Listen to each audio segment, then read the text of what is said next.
I transferred to a small college in the Midwest during my junior year. I wanted to get away from my old life, a fresh start, a new place.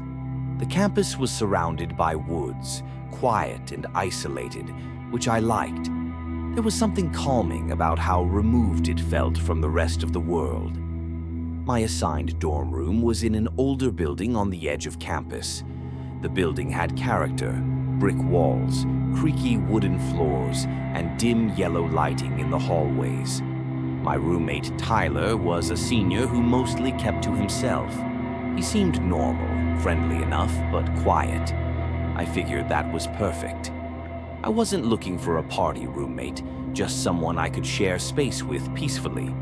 It was all fine for the first few weeks. Classes, routines, the occasional walk through the woods behind the dorm. The strangest thing about the place wasn't the people, it was the silence. Nights were too quiet.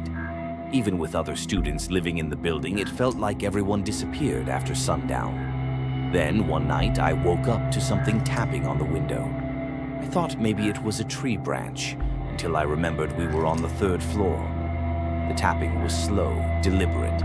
I stayed still, barely breathing, eyes open in the dark. Eventually, it stopped. I asked Tyler the next morning if he'd heard anything. He looked at me and said, "No. I sleep like a rock." Then he paused and added, "You probably just imagined it. Happens when you're getting used to a new place." I let it go, but the next night it happened again. Same time, around 2 a.m. The tapping was followed by something even more disturbing. A soft scraping sound, like fingernails dragging along the glass. I stayed completely still, heart pounding in my chest. I wanted to check, but I was terrified of what I might see. I didn't sleep the rest of the night.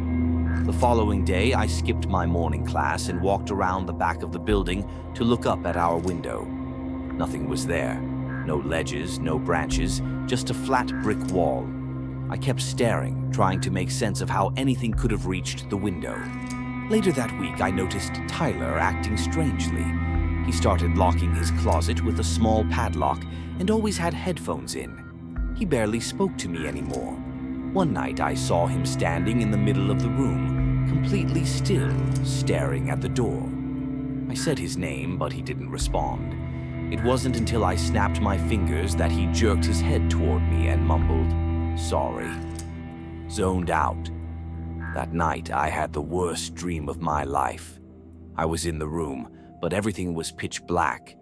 I could feel something standing at the foot of my bed, breathing heavily.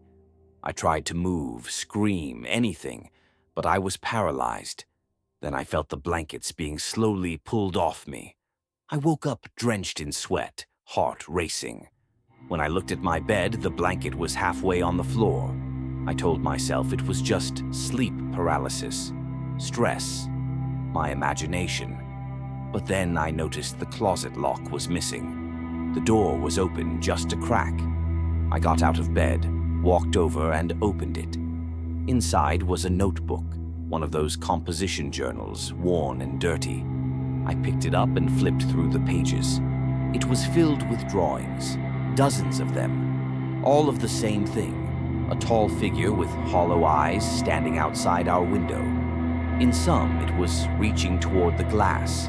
In others, it was inside the room, standing over one of our beds. Every single page was dated, and they went back months before I even transferred here. I closed the notebook and backed away. I didn't know what to do. When Tyler got back that night, I asked him about it.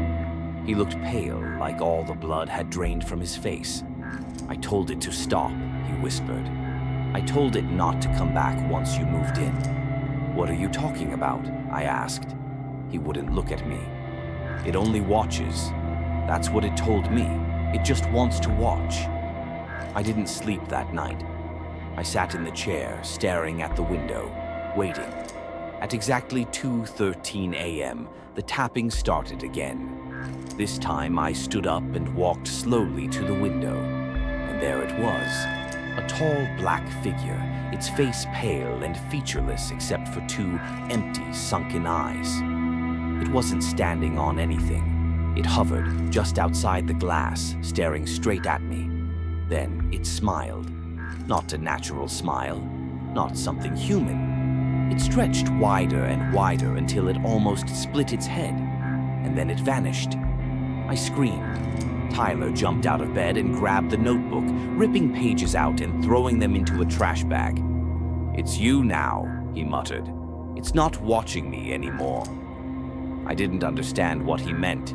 He shoved the bag at me and said, "Burn them. Just burn them." I left that night and never went back. I moved off campus, got a new room, changed my schedule, but every now and then I still hear it, tapping on the window, and sometimes, when I walk past a mirror, I see those empty eyes just for a second, staring back at me.